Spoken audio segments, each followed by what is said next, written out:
Hello, am I audible? Hello. Yes, sir. Now audible. Okay.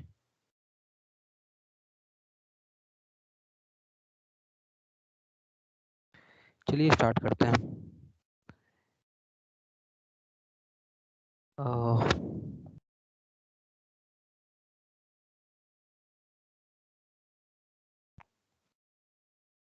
सभी लोग I think आ गए हैं।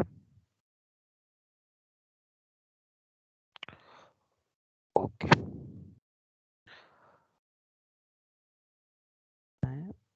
अच्छा, क्वेश्चन भेज दीजिए आप लोग। आज हम लोग क्वेश्चन करने वाले हैं ना? क्यों?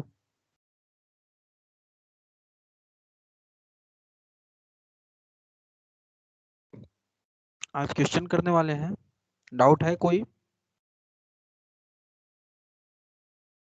क्यों?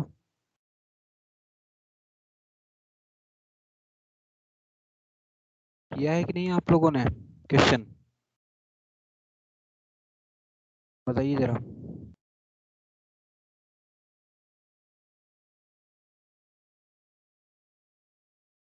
बोलिएगा।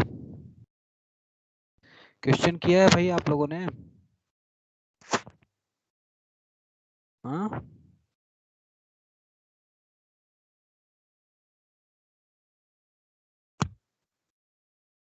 नहीं किया है?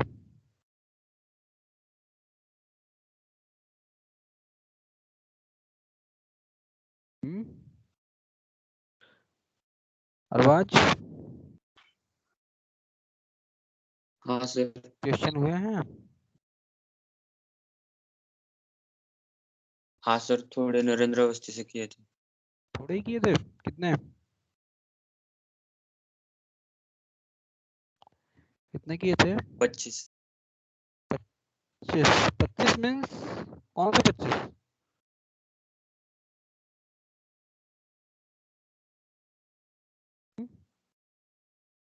स्टार्टिंग से? नहीं सर, हाँ, 50 से। ओके। मतलब 50 से 25 यानी कि 75 तक हो गए। डाउट है कुछ?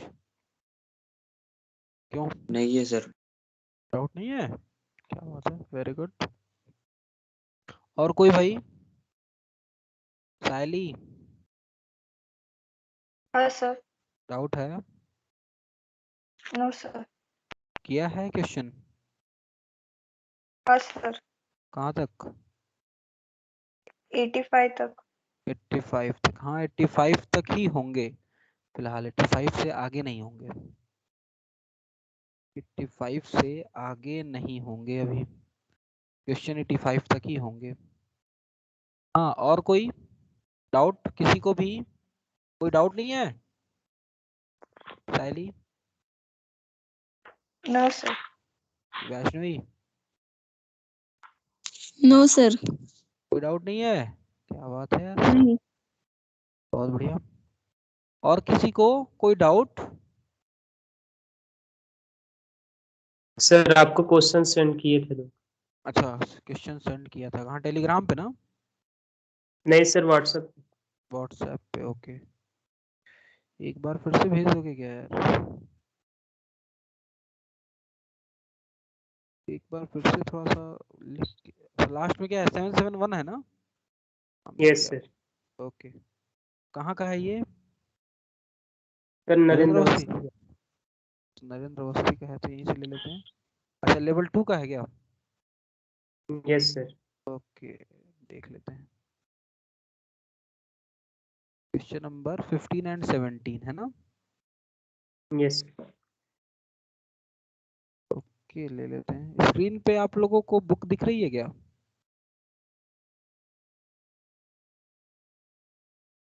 स्क्रीन पे क्या दिख रहा है?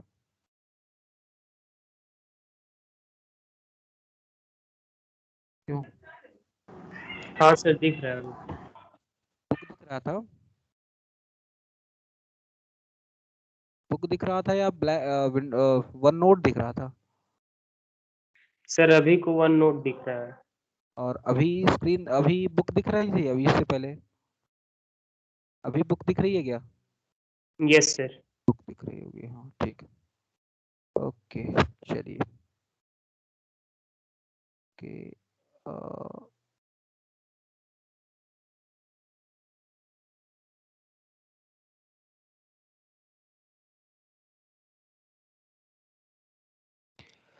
ये वाला क्वेश्चन आपने पूछा था, कह रहा है 1 mole of an ideal monoatomic gas at 27 degree centigrade it's subjected to reversible isoentropic compression, okay, until final temperature reaches at इतना.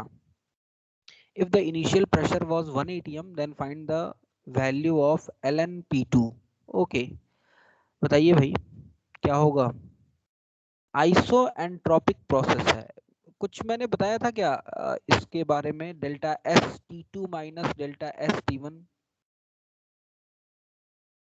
इसके बारे में कुछ बताया था, याद आ रहा है? क्यों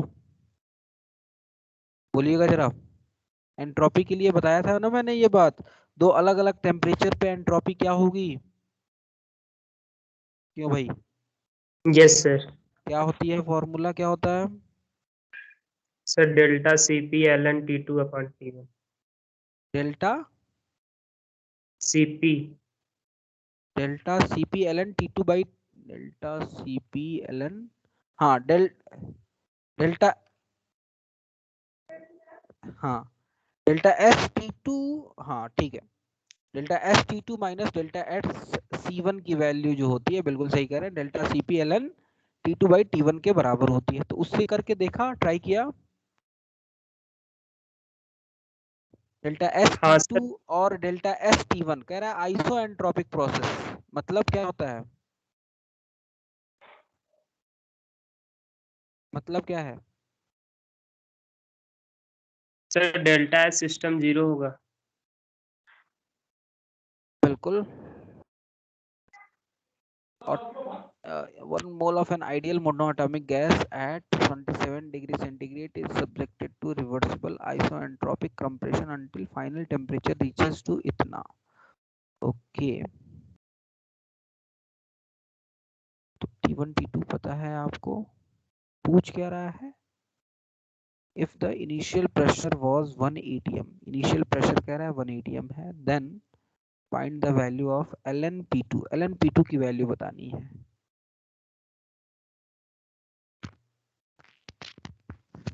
ओके तो यहाँ पे आप क्या करेंगे, अप्लाई किया ये वाला इक्वेशन, इससे कुछ बात बनी?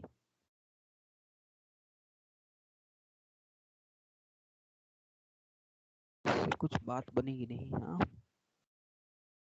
1 mole of an ideal monoatomic gas at 27 degree centigrade is subjected to reversible isoentropic compression. क्या करेंगे जरा सोचिए भाई। If initial pressure was 1 atm, then find the value of LNP2.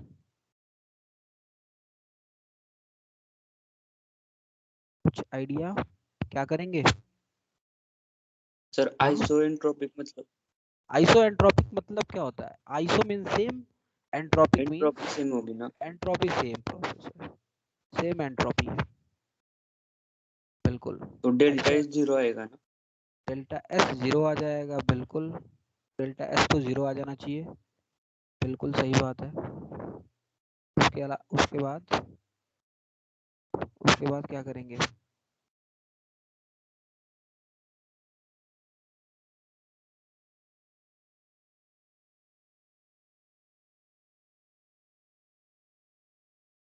ठीक है चलिए करते हैं, ठीक है। ये वाला सिस्टम के लिए कह रहा है, यानी कि डेल्टा एस सिस्टम जीरो है, delta S system is zero. Delta S system को निकालने का क्या तरीका होता है? क्या बेटा? सर आवाज बहुत धीरे आ रही ब्रेक हो है? रहा है। नहीं सर। सबको ब्रेक हो रहा है क्या? सबको ब्रेक हो रहा है? हेलो, आवाज सबके लिए ब्रेक हो रही है कि या सिर्फ सूरज को ब्रेक हो रहा है? बोलिएगा जरा। सर बहुत ब्रेक हो रहा है। आप लोग की आवाज ब्रेक, आप लोग की भी ब्रेक हो रही है आवाज।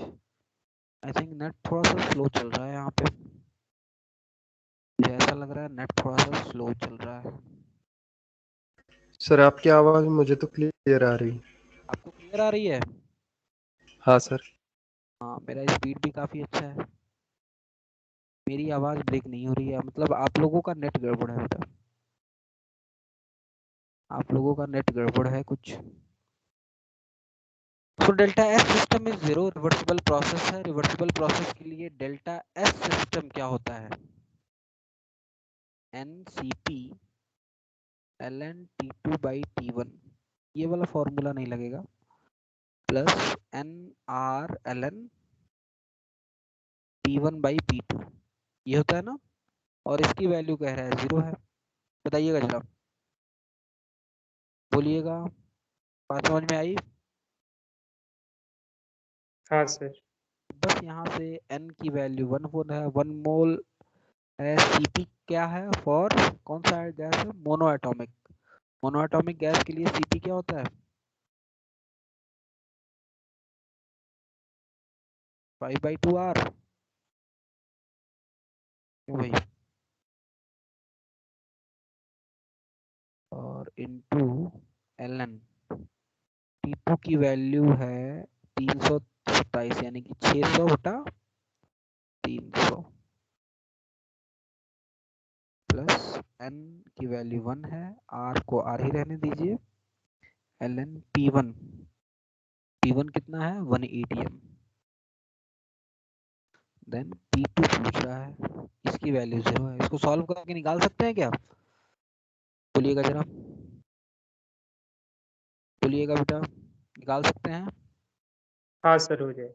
हो जाएगा। अच्छा, और नेक्स्ट क्वेश्चन आपका कौन सा था? Sir 17। Next question, just a minute. The value of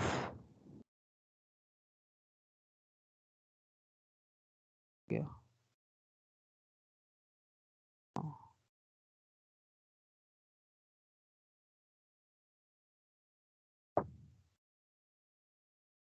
For a perfectly crystalline solid, Cp की वैल्यू दी गई है, where A and B are constant. If Cpm is इतना, चलिए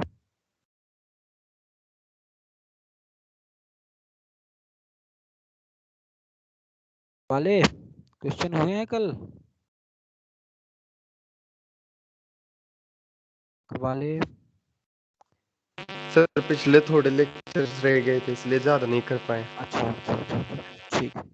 For a perfectly crystalline solid, Cp बराबर दिया गया है, where A and B are constant. If Cpm is इतना at इतना and इतना at इतना, then molar entropy at 20 Kelvin is, ठीक है।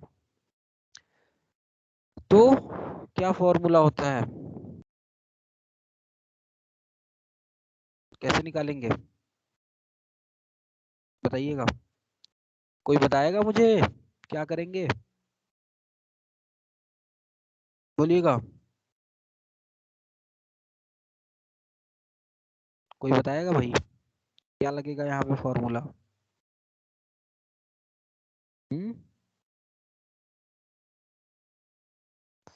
सबसे पहले तो ए और बी की वैल्यू निकाल लीजिए। ए और बी की वैल्यू निकाल सकते हैं। सबसे पहले दो डेटा दिया गया है T1 पे, यानी कि अगर 10 केल्विन टी की जगह 10 रख दिया जाए तो Cp की वैल्यू 0.4 है, यानी कि 0.4 is equals to A into 10 का क्यूब प्लस B इंटू 10। पहली इक्वेशन हो गई। दूसरी इक्वेशन Cp की वैल्यू 0.92 है, दैट इज A इंटू 10 का क्यूब, 20 का क्यूब 20 पे, प्लस B इंटू 20। ये दूसरा इक्वेशन हो गया। इन दोनों इक्वेशन को सॉल्व करके क्या आप A और B की वैल्यू निकाल सकते हैं? बोलिएगा।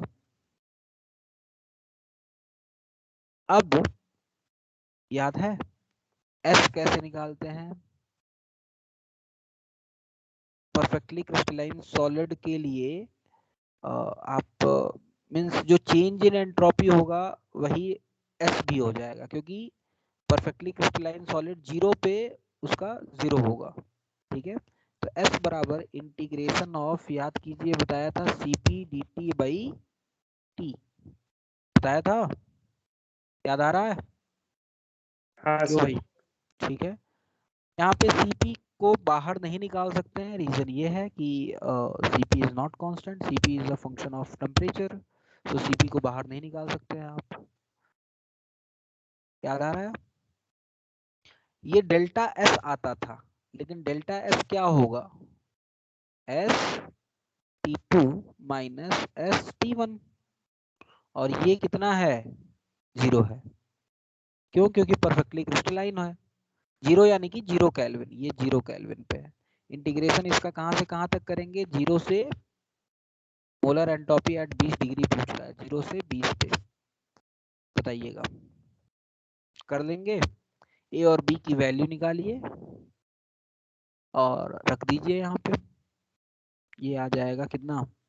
टी से तो टी तो कट ही जाएगा, ए की वैल्यू रख देंगे, ए और बी की वैल्यू, तो ये आ जाएगा इंटीग्रेशन ऑफ 0 to 20, सीपी की वैल्यू आ जाएगी, टी कॉमन हो जाएगा, टी कट जाएगा, यानी कि A T square plus B D T, ये आ जाएगा एस एट टी टू, यानी कि 20 केल्विन पे।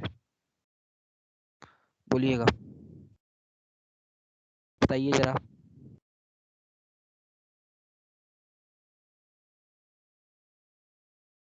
बोलिए भाई सूरज, हाँ सर। समझ में आया? याद आ रहा है कि नहीं ये वाला फॉर्मूला? Yes sir. ठीक है, तो यहाँ से आप निकाल लीजिए, यहाँ से एंट्रोपी निकाल लीजिए, आप कर लीजिए, एक बार कर लेंगे, आई थिंक कोई दिक्कत तो नहीं होगा, तरीका समझ में आ गया। चलिए, और किसी को कोई समस्या? बोलिएगा, एक आध क्वेश्चन हम दे नरेंद्र अवस्थी से ही। देखें भाई आप लोगों का क्या हाल चाल है, कैसा लगा? क्वेश्चन हो जा रहा है? बताइएगा जरा, क्वेश्चन हो रहे हैं कि नहीं हो रहे हैं?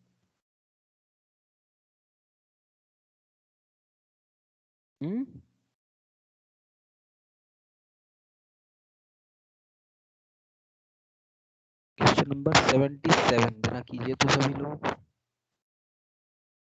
क्वेश्चन नंबर 77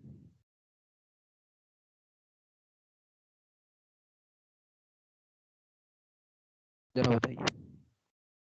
कह रहा है what is the melting point of benzene if delta H fusion is इतना and delta S fusion is इतना। बड़ा ही सिंपल सा क्वेश्चन है, क्या करेंगे? क्या करेंगे?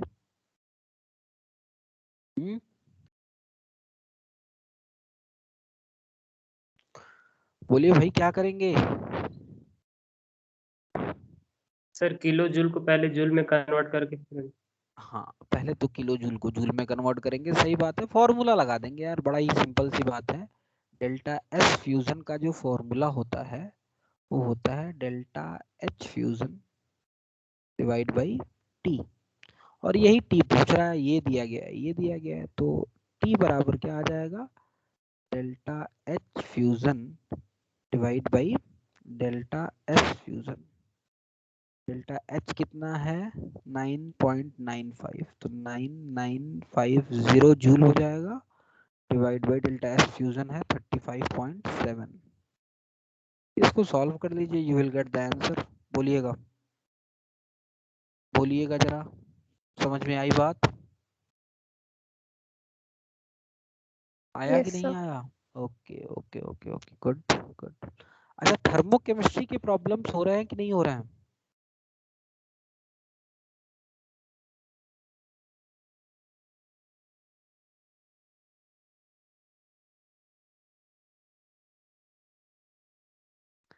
बोलिएगा।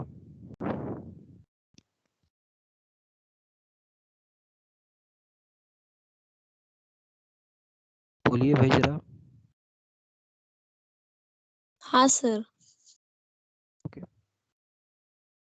ठीक है, कोई डाउट वाउट तो नहीं है ना, पुराना कोई बचा हुआ? ये तो हम आगे बढ़ते हैं। चलिए चलिए टॉपिक चैप्टर खत्म करते हैं। ये वाला चैप्टर खत्म करने के बाद ही अब आपके सारे डाउट्स ले लेंगे। तन्वी बताइएगा, कोई डाउट है? नहीं सर, अभी तक तो नहीं है। अभी तक कितना किया, कितना? ज्यादा नहीं हुआ सर। कितना तक?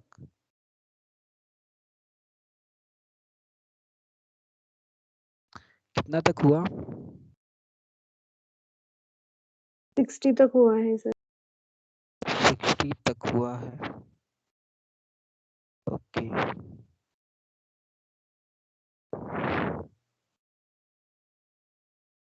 आगे भी कीजिए। ओम, ओम। सर 55 तक हुआ है। बेटा आगे भी करना है। हाँ सर। ठीक है, ओके। अदिति?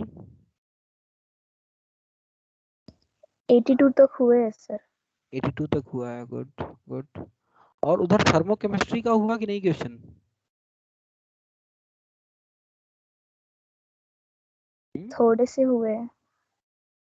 पूरे कर दिए बेटा, पूरे कर दिए। ठीक है, सितोले, सितोले।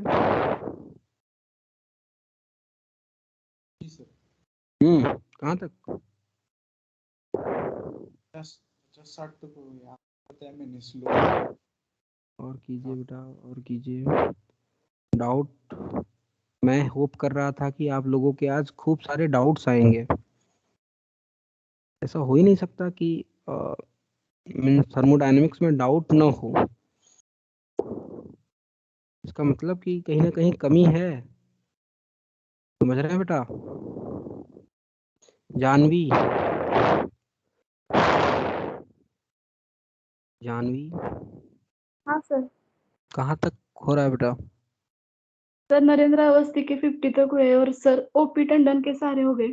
अच्छा, ओपी टंडन भी कर रहा है। ओके, ओपी टंडन के सारे हो गए, बहुत अच्छा। हाँ। वेरी गुड, बहुत बढ़िया। अक्षता, अक्षता?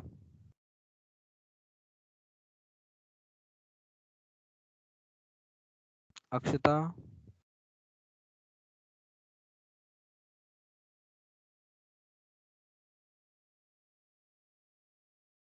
अक्षता आज फिर नहीं है। सुहानी?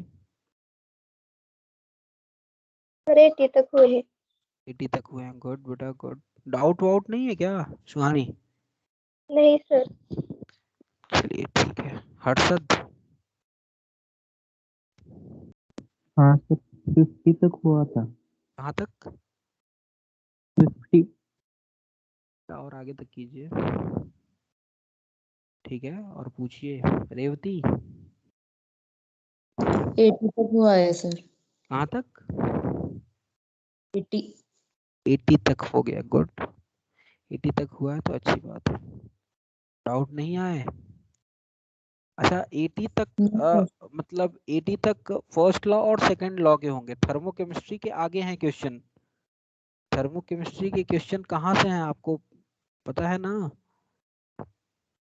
थर्मोकेमिस्ट्री के क्वेश्चंस आपको आगे मिलेंगे, उनको भी करना है। ठीक है, करीब करीब 105 के बाद मान के चलिए, 107-8 के बाद थर्मोकेमिस्ट्री के क्वेश्चन है। 107-8 के बाद थर्मोकेमिस्ट्री के क्वेश्चंस हैं, उनको भी करना है। चलिए हम आगे बढ़ते हैं। क्या चैप्टर के बारे में आप लोग का क्या राय है, थोड़ा सा बताइएगा मुझे। क्या राय बन रही है, चैप्टर कैसा है?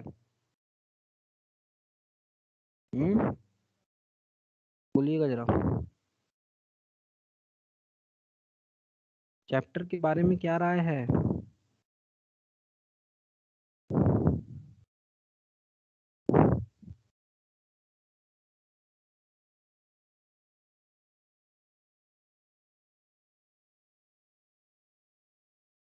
बोलिएगा।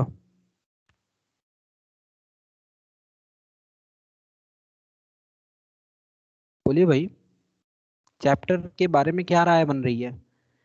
इजी है, टफ है, कैसा है चैप्टर? प्रॉब्लम्स हो रहा है ना इसके, मतलब कहने का मतलब ये है। हाँ मुझे हाँ ये चैप्टर थोड़ा टफ लगा, लेकिन प्रैक्टिस करने के बाद सर हो जाता है प्रॉब्लम सब। प्रैक्टिस करने के बाद हो जाता है। चैप्टर तो टफ है, देखिएगा पूरे मैंने पहले दिन से मैं बताते आ रहा हूँ, पूरे केमिस्ट्री में 3-4 चैप्टर्स ऐसे हैं फिजिकल केमिस्ट्री में जो कि आपको परेशान करेंगे, करेंगे ही करेंगे, मतलब और जब आप उस पर प्रैक्टिस करेंगे तो हो भी जाएंगे, ये भी बात है। उसमें मैंने पहला चैप्टर बताया था आपको स्टाइकियोमेट्री, जो रेडॉक्स टाइट्रेशन वाला पार्ट था। दूसरा जो चैप्टर था आपका आयनिक, तीसरा है थर्मोडायनेमिक्स, और चौथा है कहीं ना कहीं थोड़ा सा इलेक्ट्रोकेमिस्ट्री, वो भी कभी कभी परेशान करने लगता है। तो ये 4 चैप्टर फिजिकल केमिस्ट्री के बहुत ही बढ़िया वाले चैप्टर्स हैं बेटा, तो परेशान तो करेंगे, लेकिन अगर मेहनत करेंगे आप थोड़ा सा इसमें रम जाएंगे तो आसान हो जाएंगी चीजें, है ना जानवी? बताइएगा। हाँ सर। हाँ बिल्कुल। तो चलिए आगे बढ़ते हैं, हम लोग आगे बढ़ते हैं। मैं इसलिए आपसे पूछ रहा हूँ कि भाई आप लोगों को कैसा लगा, कैसा चैप्टर लगा, समझ में आया नहीं आया, कितने प्रॉब्लम्स हो रहे हैं, कितने नहीं हो रहे हैं, बड़ा ही ज़रूरी है ये। ठीक है, तो चलिए हम आगे अब बात करते हैं। चैप्टर का अंतिम पड़ाव है, अंतिम टॉपिक है। हालांकि अंतिम टॉपिक का मतलब ऐसा भी नहीं है कि बड़ा ही छोटा सा होगा, ऐसा नहीं है। एक आध 2 दिन हो सकता है, 3 दिन भी लग जाए प्रॉब्लम्स करते करते इसके, लेकिन हम इसके बारे में बात करेंगे। गिव्स फ्री एनर्जी, अब गिव्स फ्री एनर्जी के बारे में पढ़ना है। ठीक है, तो कुछ idea what is gives free energy? अच्छा, फ्री का मतलब क्या होता है? What do you mean by free? Free से आदमी, हम लोग बड़े फैसिनेटेड होते हैं, कहीं भी फ्री लिखी होती है चीजें तो हम बड़े खुश हो जाते हैं कि है कि नहीं, बड़ा ही ये तो फ्री है। फ्री मतलब, फ्री का मतलब यहाँ पे फ्री नहीं है, वो मुफ्त वाला फ्री नहीं है। ठीक है, फ्री का मतलब यहाँ पे है कि आपका आजाद हो जाना, यानी कि अवेलेबल होना। ठीक है, फ्री मतलब यहाँ पे है अवेलेबल, अवेलेबल। ठीक है, गिव्स नाम है, फ्री का मतलब अवेलेबल एनर्जी, एक ऐसी एनर्जी जो कि अवेलेबल है। मैंने आपको पहले भी बताया था सेकंड लॉ में भी कि जो भी आप किसी भी सिस्टम को एनर्जी दे रहे हैं तो वो एनर्जी पूरी की पूरी अवेलेबल नहीं रहती है। ठीक है, जितनी अवेलेबल होगी that is gives free energy. बहुत सारी एनर्जी अनअवेलेबल होती है जिसको आप यूज नहीं कर सकते, और इसीलिए हमने पढ़ा था कि किसी भी सिस्टम के लिए, किसी भी प्रोसेस के लिए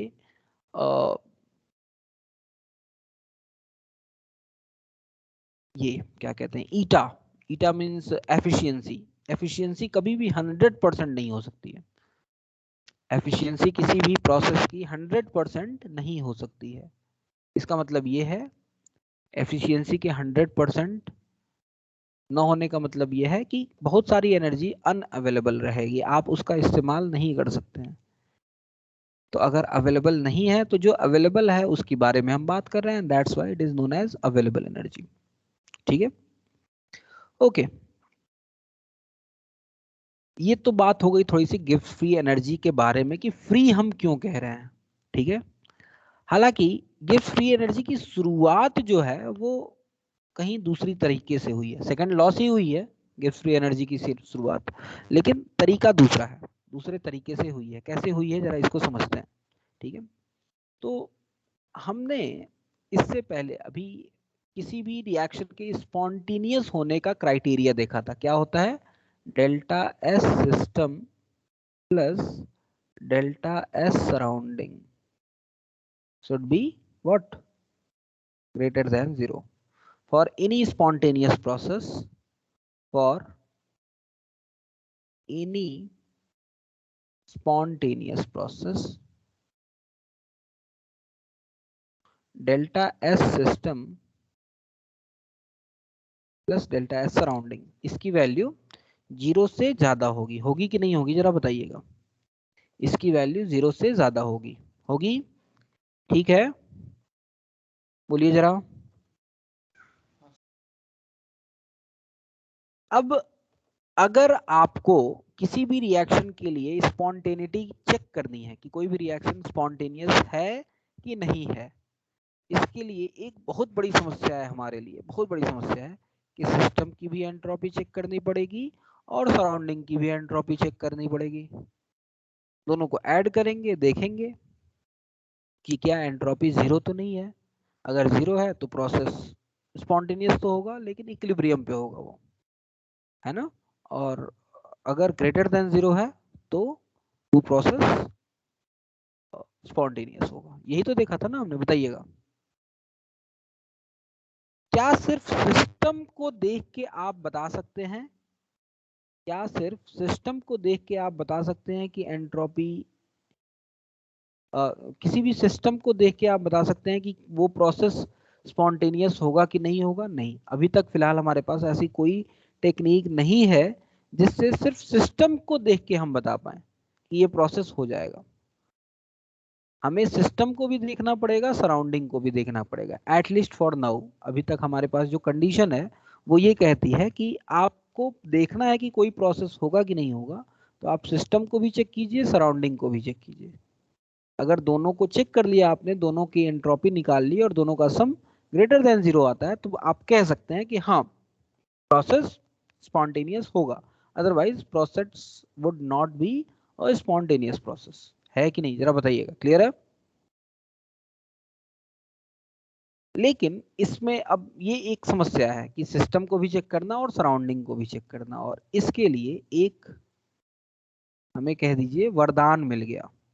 यार चलो भगवान जी ने वरदान दे दिया कि यार तुम्हें मुश्किल से मैं बचा लेता हूँ, बार बार तुमको ये सिस्टम और सराउंडिंग, सिस्टम सराउंडिंग ना करना पड़े, ठीक है। तुम सिर्फ सिस्टम चेक कर लो, सिस्टम के लिए गिव्स फ्री एनर्जी चेक कर लो, ठीक है। अगर गिव्स फ्री एनर्जी सिस्टम की नेगेटिव आती है, लेस देन 0 होता है, तो वो प्रोसेस स्पॉन्टेनियस होगा। अगर सिस्टम के लिए गिव्स फ्री एनर्जी पॉजिटिव आती है, इसका मतलब वो प्रोसेस नॉन स्पॉन्टेनियस होगा। यानी कि कहने का मतलब गिव्स फ्री एनर्जी का जो इस्तेमाल करते हैं हम, वो कहाँ पे करते हैं? कोई भी प्रोसेस की, कोई भी रिएक्शन की स्पॉन्टेनिटी को चेक करने के लिए। अगर सिस्टम के लिए गिव्स फ्री एनर्जी की वैल्यू लेस देन 0 है तो प्रोसेस सिस्टम या प्रोसेस कह लीजिए स्पॉन्टेनियस होगा। अगर ग्रेटर देन 0 है तो प्रोसेस नॉन स्पॉन्टेनियस होगा। Is it clear? बात समझ में आ रही है? यानी कि ये गिव्स फ्री एनर्जी कह लीजिए हमारे लिए एक वरदान है, और ये हमें बस सिस्टम को देख के हम बता सकते हैं, सिस्टम को देख के, सिस्टम के लिए गिव्स फ्री एनर्जी निकाल के हम ये बता सकते हैं कि कोई भी प्रोसेस स्पॉन्टेनियस होगा कि नहीं होगा। हालांकि इसको मैं प्रूफ भी करूंगा, कैसे बताएंगे, कैसे, ऐसा क्यों हो गया कि सिर्फ सिस्टम को देख के हम बताएंगे, बता पा रहे हैं, सराउंडिंग को देखने की जरूरत नहीं है, ये हम आगे बात करेंगे। लेकिन थोड़ा सा लिख लेते हैं इंट्रोडक्शन के बारे में। Introduction of gives function, gives function कहते हैं कई बार इसको, इंट्रोडक्शन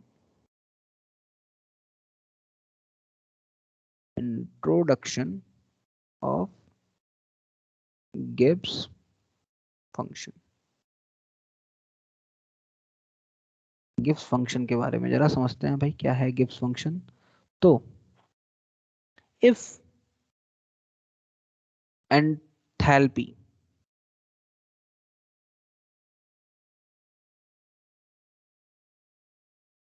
नॉट एंथैल्पी यार, if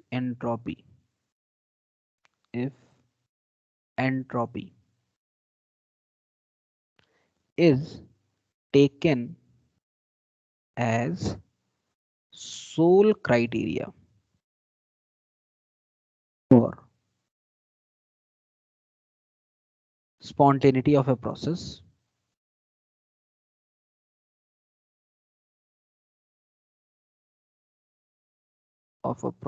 किसी भी प्रोसेस के लिए अगर हम एंट्रोपी को ही सोल क्राइटेरिया लेते हैं, then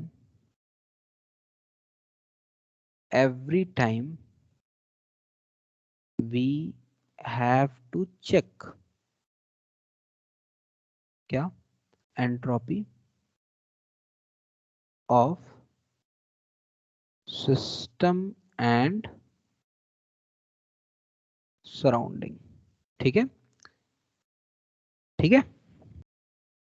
And if delta S system plus delta S surrounding is greater than 0, then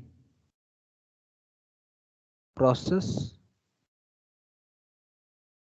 will be spontaneous. ठीक है, बात समझ में आई? यानी कि सिस्टम और सराउंडिंग दोनों को चेक करना पड़ेगा. To avoid this, to avoid this, a new function, ठीक है, called gives function, gives function is introduced. इसको अवॉइड करने के लिए एक नया फंक्शन जो कि gives फंक्शन है उसको इंट्रोड्यूस किया गया. क्या है gives फंक्शन, जरा समझते हैं. ठीक है, हेडिंग डाल लेते हैं gives फंक्शन. गिव फंक्शन होता है g is equals to h minus ts. ये गिव्स फंक्शन होता है वेयर g इज गिव्स एनर्जी या गिव्स free energy, h is enthalpy, t is temperature and s is entropy. ठीक है, ये गिव्स फंक्शन होता है. दिस इज नोन एज गिव्स function.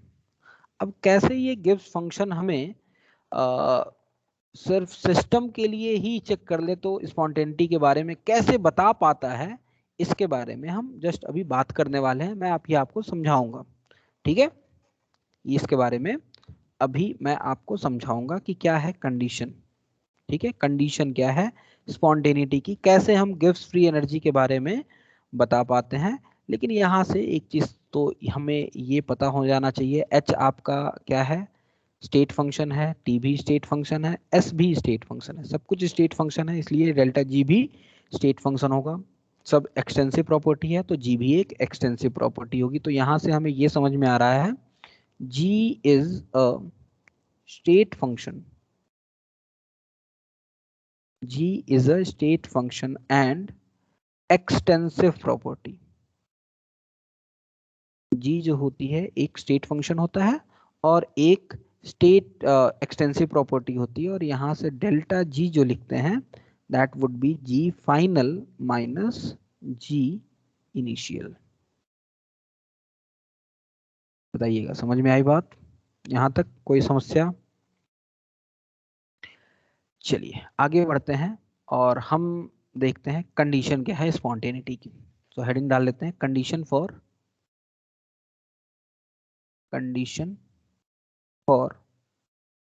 Spontaneity.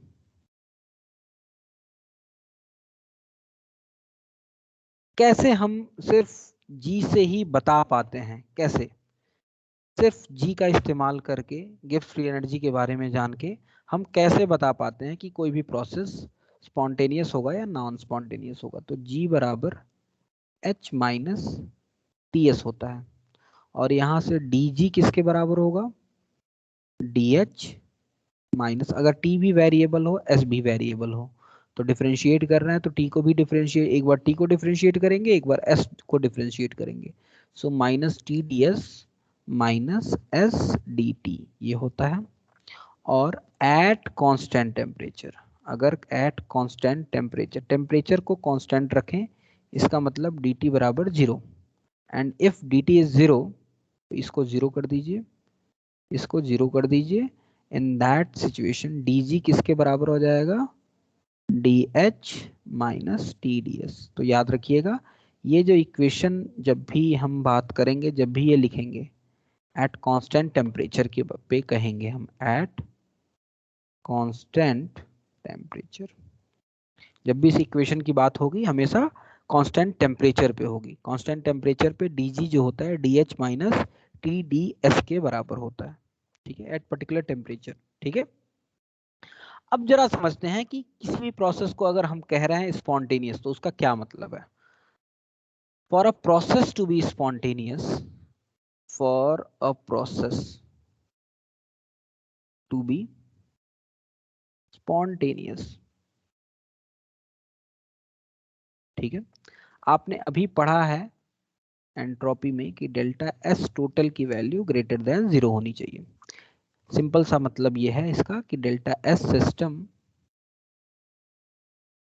Plus delta S surrounding should be greater than 0, ठीक है। मान लीजिए साइड में मैं लिखता हूं ए से बी कोई प्रोसेस हो रहा है, ठीक है, और ये प्रोसेस एक इरिवर्सिबल प्रोसेस है, स्पॉन्टेनियस प्रोसेस है। सपोज कीजिए इरिवर्सिबल का मतलब स्पॉन्टेनियस, ठीक है, तो प्रोसेस एक इरिवर्सिबल प्रोसेस है, तो इसमें कुछ हीट इन्वॉल्व हो रही है विच इज क्यू इरिवर्सिबल। और चूंकि ये प्रेशर, ये जब भी कोई भी नेचर में कोई भी प्रोसेस होता है तो जनरली प्रेशर कांस्टेंट रहता है। तो यानी कि ये रिएक्शन जो भी प्रोसेस हो रहा है ए से बी एट कांस्टेंट प्रेशर पे हो रहा है, तो एट कांस्टेंट प्रेशर पे Q की वैल्यू डेल्टा H के बराबर हो जाती है, ठीक है। और इसको आप डेल्टा H सिस्टम लिख सकते हैं। इस सिस्टम को आप हीट दे रहे हैं, ले रहे हैं, सिस्टम से जो भी कर रहे हैं, सिस्टम की एंथैल्पी होगी, होगी कि नहीं होगी, जरा बताइएगा, ठीक है यहां तक। अच्छा, इसके बाद ये सिस्टम काम कर रहा है, कुछ हीट जनरेट कर रहा है, ले रहा है, जो भी कर रहा है। सिस्टम अगर ले रहा है तो सराउंडिंग दे रहा होगा, सराउंडिंग ले रहा है तो सिस्टम दे रहा होगा, जो भी कर रहा होगा। मान लीजिए QH इस रिएक्शन के लिए इंथैल्पी डेल्टा H है, तो सिस्टम जो होगा delta H minus of delta H heat system को दे रहा होगा, एंड वो भी चूंकि प्रोसेस इरिवर्सिबल है तो Q इरिवर्सिबल जो होगा that would be minus of delta H system. बताइएगा होगा कि नहीं होगा। ये आपने पहले भी पढ़ रखा है, बार बार ये बात हमने की है। और यहां से आपने ये भी पढ़ा है delta S surrounding is equals to Q minus of Q irreversible. Minus of Q irreversible जो होगा minus of delta S system के बराबर होगा। सॉरी एक मिनट, क्या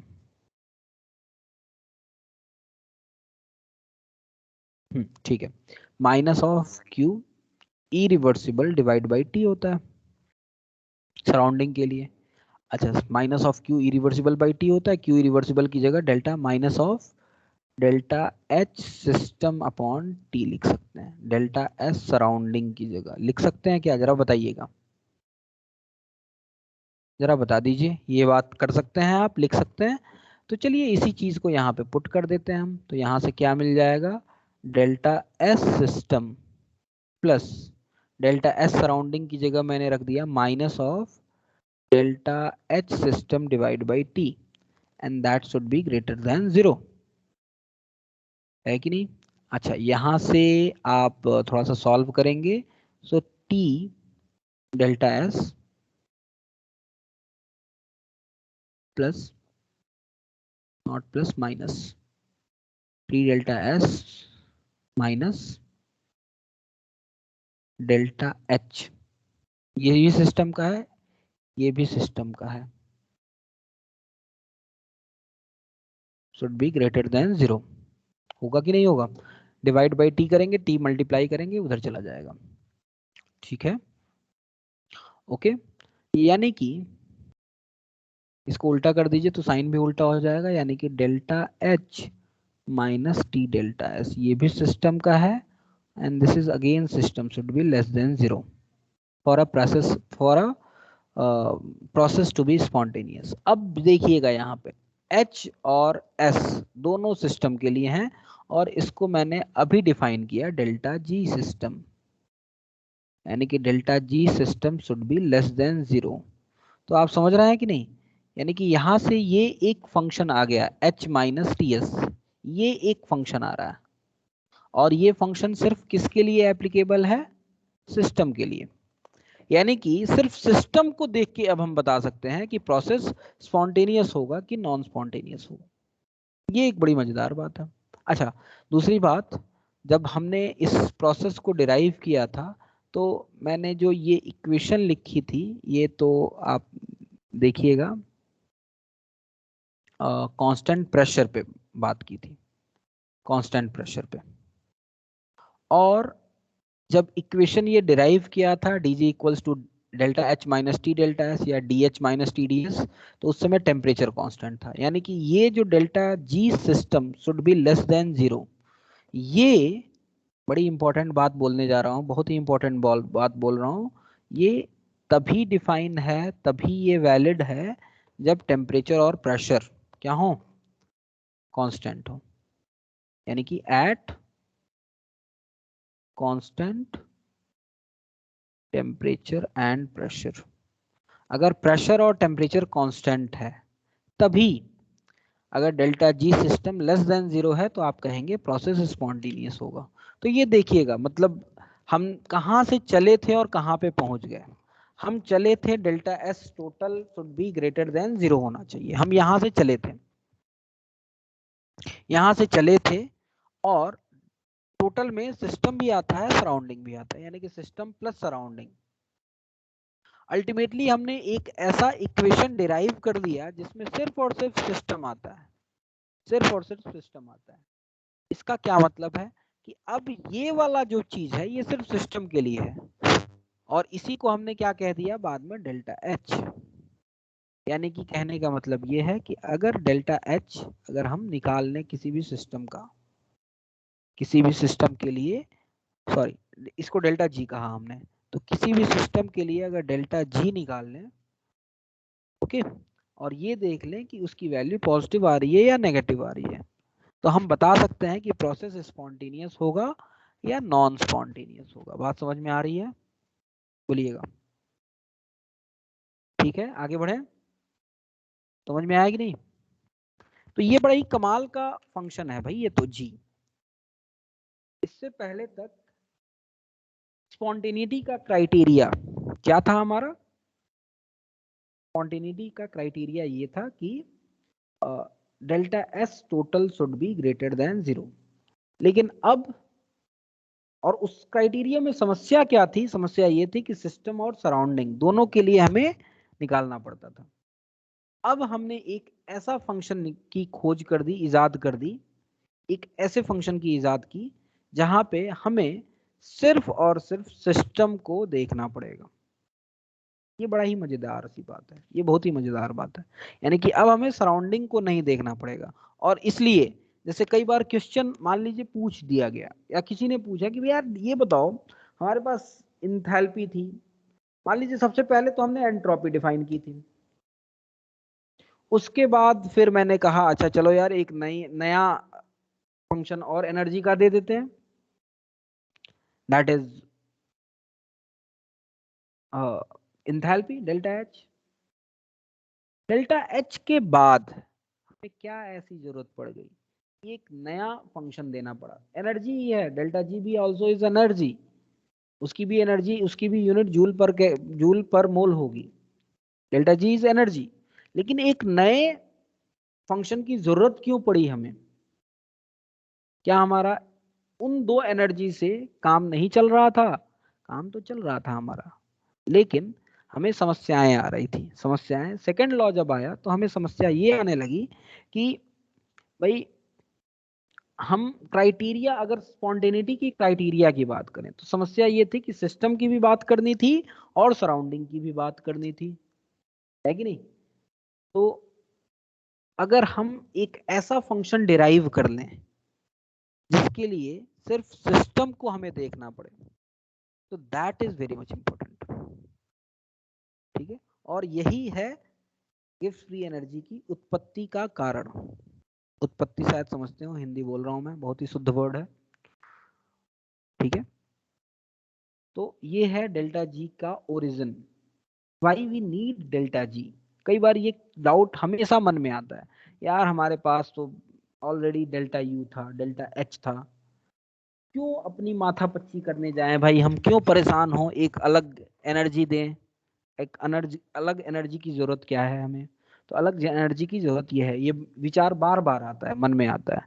अगर आप ठीक से न समझें तो आपके दिमाग में ये बात हमेशा कौंधती रहती है कि यार इतना क्यों कॉम्प्लेक्स किया जा रहा है चीजों को, इतना ज्यादा एनर्जी क्यों।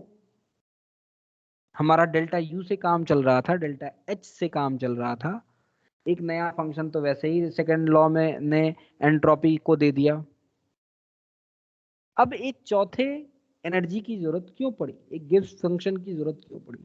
So this is the need, because ये गिब्स फ्री एनर्जी जो होता है ना, हमारे काम को बड़ा ही आसान बना देता है, बहुत ही आसान बना देता है। इससे पहले अगर कोई प्रोसेस पूछा जाता है स्पॉन्टेनियस है कि नहीं है, तो आप सिस्टम को भी चेक करते, सराउंडिंग को भी चेक करते। अब आपको सिस्टम को, सराउंडिंग को नहीं चेक करके सिर्फ और सिर्फ सिस्टम को चेक करना है ना, सिर्फ सिस्टम को चेक करना है अब आपको। And this is the need for this gives free energy. बोलिएगा, बात समझ में आती है सबको? बताइएगा जरा, किसी को कोई कंफ्यूजन? बोलिए भाई जरा।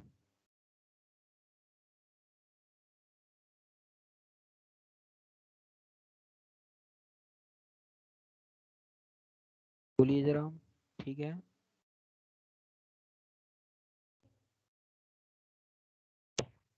ठीक है, हाँ सर। गुड। अब हम आगे बढ़ते हैं, अब हम आगे बढ़ते हैं। थोड़ा सा जो बात हमने यहाँ पे कही है उसी चीज को समराइज कर देते हैं, थोड़ा सा समराइज करते हैं। जो बात हमने अभी बोली ऊपर, उसको थोड़ा सा समराइज कर दें तो हम कह सकते हैं कि if delta G at constant temperature and pressures is less than 0, process क्या होगा? Process should be, process is what? Spontaneous.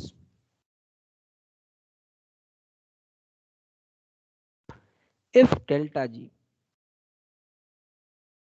constant temperature pressure पे greater than 0, इसका मतलब क्या होता है? Process is non-spontaneous. Process is non-spontaneous. ठीक है? And if delta G at constant temperature and pressure equals to 0, equal to 0 होने का क्या मतलब है? ये बात हमने आपको पहले भी बताई है, आपको भले याद ना हो, केमिकल इक्विलिब्रियम में, आयनिक इक्विलिब्रियम में, आयनिक में नहीं, खासकर केमिकल में, और इनफैक्ट और भी कहीं आया होगा, याद नहीं आ रहा है, solid, I think chemical kinetics में शायद, हाँ केमिकल काइनेटिक्स में, पता नहीं शायद। तो बार बार ये हमने गिव्स फ्री एनर्जी का नाम लिया है, आपको अगर याद हो तो मैंने थोड़ा सा समझाया, it is a free energy, available energy, ठीक है। और केमिकल इक्विलिब्रियम में तो जरूर बताया है कि at equilibrium gives free energy should be 0, change in gives free energy should be 0, यानी कि equilibrium process, equilibrium process. Is it clear? अगर डेल्टा जी 0 हो जाए इसका मतलब प्रोसेस क्या है? इक्विलिब्रियम में, ठीक है। याद है ये बात? किसी को याद है कि नहीं? बार बार हमने ये बात बोली है कि एट इक्विलिब्रियम डेल्टा जी 0 होगा। क्यों होगा डेल्टा जी 0? जरा इसको भी समझ लीजिए। ए से बी में आप जा रहे हैं, अगर ए के पास कुछ अवेलेबल एनर्जी होती, या ए के पास कुछ अवेलेबल एनर्जी है, तो वो चाहेगा कि बी में करा दें, बी में चले जाएं, रिएक्शन कर लें। बी के पास कुछ अवेलेबल एनर्जी है तो वो चाहेगा ए के पास हो जाए, चले जाएं। अब ए के पास जितनी एनर्जी है, अवेलेबल एनर्जी, उतनी एनर्जी अगर बी के पास है, तो जितनी तेजी से ए बी बनाना चाहेगा उतनी ही तेजी से बी ए में जाना चाहेगा।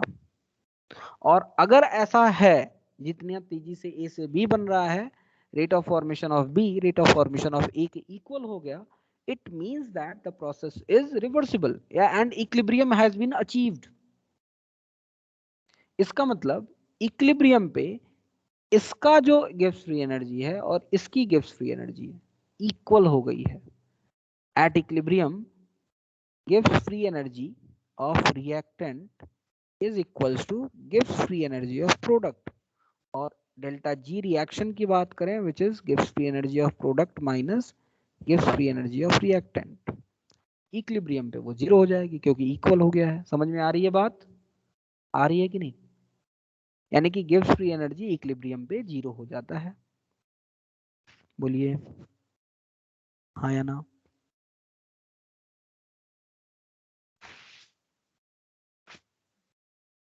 बोलिएगा. हाँ सर. ठीक है, ठीक है. Yes sir.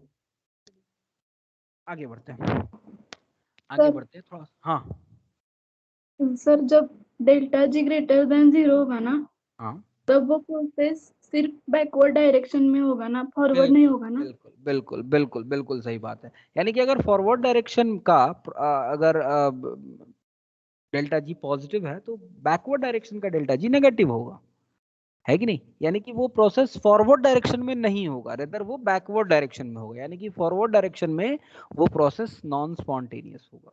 Is it clear? बिल्कुल सही कह रहे हैं आप बेटा, बिल्कुल सही कह रहे हैं, बिल्कुल आप 100% यू आर करेक्ट. ठीक है, ठीक है. हाँ सर. चलिए अब थोड़ा सा स्पॉन्टेनिटी का क्राइटेरिया देख लें. हमने देखा काफी कुछ देखा, स्पॉन्टेनिटी का क्राइटेरिया हमने काफी कुछ देखा, लेकिन थोड़ा सा और आगे बात करते हैं. थोड़ा सा और आगे बात करते हैं कि what should be the condition for delta H and delta S for the process to be spontaneous. क्योंकि डेल्टा जी के इसमें डेल्टा एच भी आ रहा है और डेल्टा एस भी आ रहा है. ठीक है, तो फॉर अ रिएक्शन, ठीक है, फॉर अ रिएक्शन, ठीक है, मैं क्या कर रहा हूं यहाँ पे लिख रहा हूं डेल्टा जी बराबर होता है delta H minus T delta S. ठीक है, और अब मैं डेल्टा एच और डेल्टा एस को वेरी करता हूँ, पॉजिटिव को रखता हूँ, नेगेटिव रखता हूँ, देखता हूँ कि अगर डेल्टा एच पॉजिटिव हो या नेगेटिव हो जाए, डेल्टा एस पॉजिटिव हो जाए, नेगेटिव हो जाए, तो कब रिएक्शन स्पॉन्टेनियस होगा, जरा इसको समझते हैं. ठीक है, तो एक टेबल बनाते हैं हम. यहाँ पे लिखता हूँ मैं प्रोसेस, यहाँ पे डेल्टा एच, यहाँ पे डेल्टा एस, यहाँ पे डेल्टा जी, और यहाँ पे रिमार्क लिखता हूँ मैं उसका, रिमार्क. तो अगर प्रोसेस एक्सोथर्मिक है तो डेल्टा एच क्या होगा? नेगेटिव होगा कि नहीं? ठीक है, अच्छा, अगर डेल्टा एच नेगेटिव है तो दो केसेस अराइज हो सकते हैं डेल्टा एस के लिए. दो केसेस अराइज हो सकते हैं, या तो डेल्टा एस पॉजिटिव हो जाए या तो डेल्टा एस नेगेटिव हो जाए. तो मान लीजिए मैंने डेल्टा एस पॉजिटिव है, यहाँ पे डेल्टा जी ये नेगेटिव है. तो जरा समझिएगा, delta G is equal to, side में लिखता हूँ, delta G is equal to delta H minus T delta S. ये तो नेगेटिव क्वांटिटी है एंड दिस इज पॉजिटिव. तो ये पूरा का पूरा ये वाली क्वांटिटी क्या आ जाएगी? पॉजिटिव आ जाएगी. और पूरा का पूरा ये वाली क्वांटिटी क्या आ जाएगी? नेगेटिव. यानी कि ये भी नेगेटिव, ये भी नेगेटिव. बताइएगा जरा, दोनों negative. What does it mean? It means that delta G should be negative at all conditions. अगर डेल्टा एच और डेल्टा एच नेगेटिव हो, डेल्टा एस पॉजिटिव हो, तो इसका मतलब कभी भी किसी भी टेम्परेचर पे, टेम्परेचर कुछ भी रख दें, डेल्टा जी हमेशा क्या आएगा? नेगेटिव आएगा. आएगा कि नहीं आएगा? यानी कि यहाँ पे लिख सकते हैं इन दैट सिचुएशन, पहले वाले कंडीशन में अगर ये नेगेटिव है ये पॉजिटिव है तो delta G is always negative. और डेल्टा जी ऑलवेज नेगेटिव का क्या मतलब है? क्या मतलब है? The reaction is spontaneous at all temperature. Reaction is spontaneous at all temperature. सभी टेम्परेचर्स पे रिएक्शंस जो होंगे वो स्पॉन्टेनियस होंगे. जरा बताइएगा. ठीक है, बोलिएगा जरा. Is it clear? Yes sir. दूसरी कंडीशन ले लेता हूं मैं. एक्सोथर्मिक ही है, एक्सोथर्मिक ही है, लेकिन डेल्टा एस को मैं नेगेटिव कर दूं. अब क्या होगा? अब क्या होगा? अब जरा समझिएगा. ये तो नेगेटिव है, ठीक है, लेकिन डेल्टा एस पॉजिटिव है. ये सॉरी, ये भी नेगेटिव है. ये नेगेटिव है तो ये नेगेटिव, और ये नेगेटिव, तो ये पूरा का पूरा टर्म क्या आएगा? पॉजिटिव आएगा. पूरा का पूरा टर्म पॉजिटिव अगर है तो आप एक नेगेटिव से कुछ पॉजिटिव घटा रहा है तो नेगेटिव भी आ सकता है, पॉजिटिव आ सकता है, डिपेंडिंग ऑन द सिचुएशन. यानी कि अगर t की वैल्यू छोटी होगी, लो, तो लेस नेगेटिव लेस पॉजिटिव होगा, और तब पॉसिबिलिटी है कि डेल्टा जी क्या हो जाए?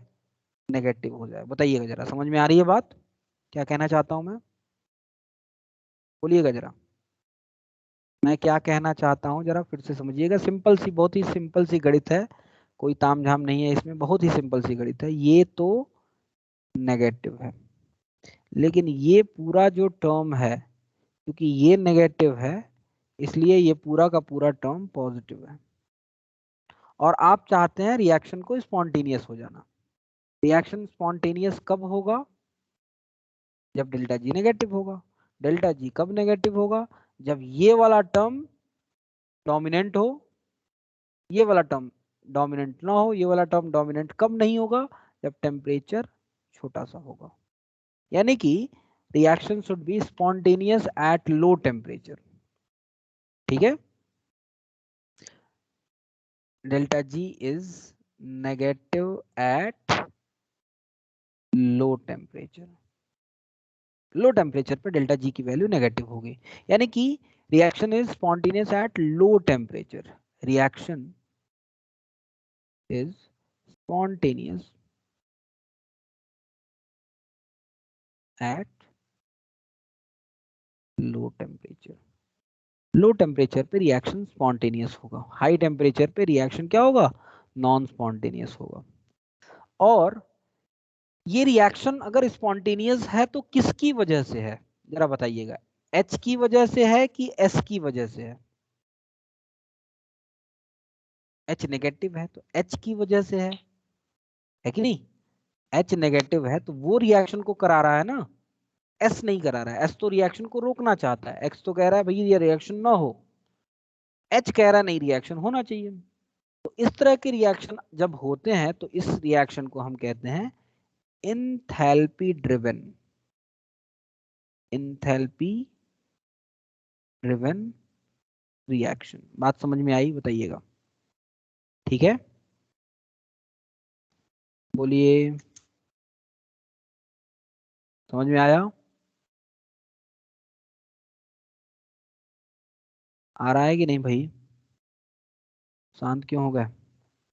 अब प्रोसेस ले ले हम एंडोथर्मिक. एंडोथर्मिक यानी कि ये तो पॉजिटिव है.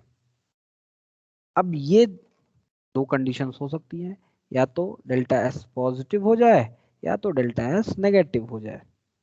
दो कंडीशन हो सकती है. डेल्टा एच पॉजिटिव है यानी कि एंडोथर्मिक है.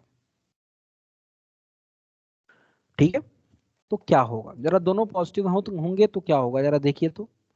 Delta G is equals to delta H minus T delta S. ये पॉजिटिव है और ये नेगेटिव है, सॉरी ये भी पॉजिटिव है तो ये भी पॉजिटिव होगा, और ये पूरा का पूरा ये टर्म क्या होगा? पॉजिटिव होगा कि नेगेटिव होगा? नेगेटिव होगा. और if you want to be delta G negative, then क्या होना चाहिए टेम्परेचर? ये टर्म डोमिनेंट होना चाहिए. डोमिनेंट होना चाहिए। डोमिनेंट कब होगा? जब टेम्परेचर क्या होगा? काफी ज्यादा होगा। बोलिएगा जरा, बताइएगा।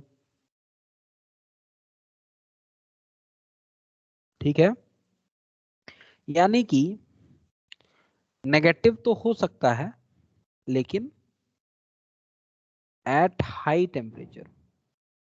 नेगेटिव एट हाई टेम्परेचर, इसका क्या मतलब है? Reaction is spontaneous. ठीक है, at high temperature. Low temperature पे रिएक्शन स्पॉन्टेनियस नहीं होगा। और ये रिएक्शन कौन करा रहा है? डेल्टा एच की वजह से हो रहा है या डेल्टा एस की वजह से हो रहा है? डेल्टा एस की वजह से हो रहा है, क्योंकि वही तो नेगेटिव कर रहा है उस टर्म को। तो डेल्टा एस की वजह से हो रहा है, इसलिए ऐसे रिएक्शन को हम एंट्रोपी ड्रिवन रिएक्शन कहते हैं। बोलिएगा जरा, समझ में आती है बात? बताइए जरा। आगे बढ़ते हैं। अगर ये सर। पॉजिटिव हो जाए, ये नेगेटिव हो जाए, ये बहुत ही कठिन सिचुएशन आ गई है। ये रिएक्शन को होने के लिए बहुत ही कठिन सिचुएशन है, और इस सिचुएशन में रिएक्शन कभी नहीं होगा। क्यों? क्योंकि ये आप चाहते हैं नेगेटिव हो जाना, लेकिन ये भी पॉजिटिव है, और चूंकि ये नेगेटिव है तो ये वाला भी टर्म पॉजिटिव है। दोनों पॉजिटिव अगर हो तो क्या ये नेगेटिव हो सकता है? नेवर, कभी नहीं। यानी कि डेल्टा जी क्या होगा? इसका नेगेटिव कभी नहीं होगा, always positive, always positive. And what is the meaning of always positive? Reaction should be non-spontaneous at all temperature. Reaction is non-spontaneous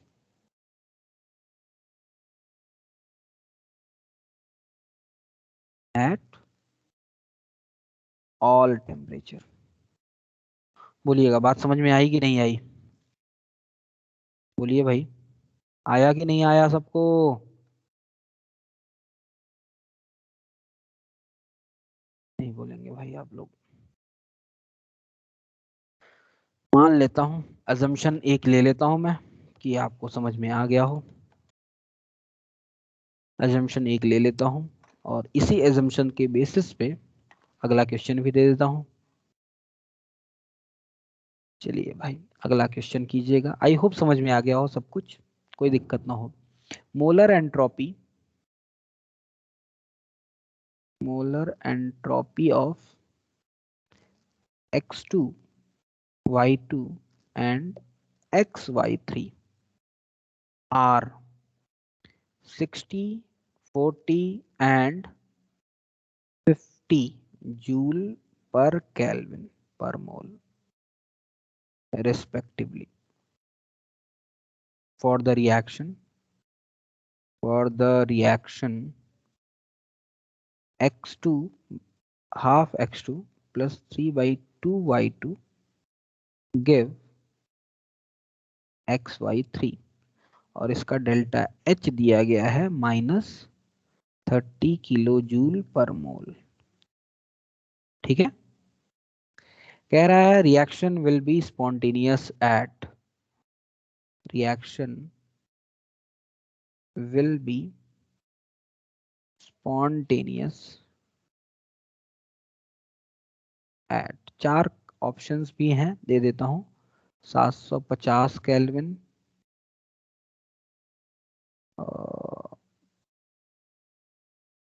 900 kelvin, 800 kelvin, 600 kelvin.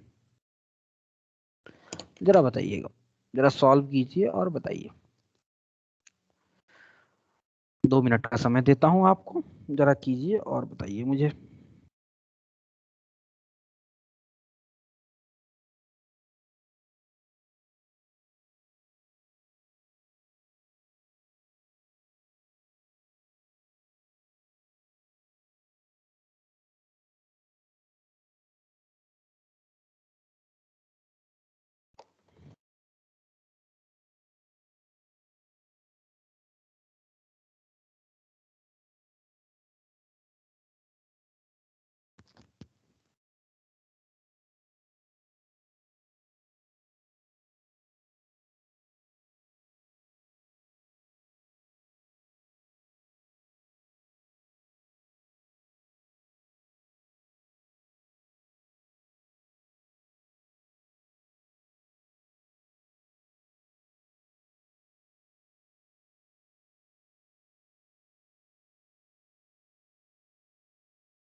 हो रहा है भाई? क्यों? इतना टाइम तो नहीं लगना चाहिए था। किसी का हुआ? बोलिएगा, हुआ क्या किसी का?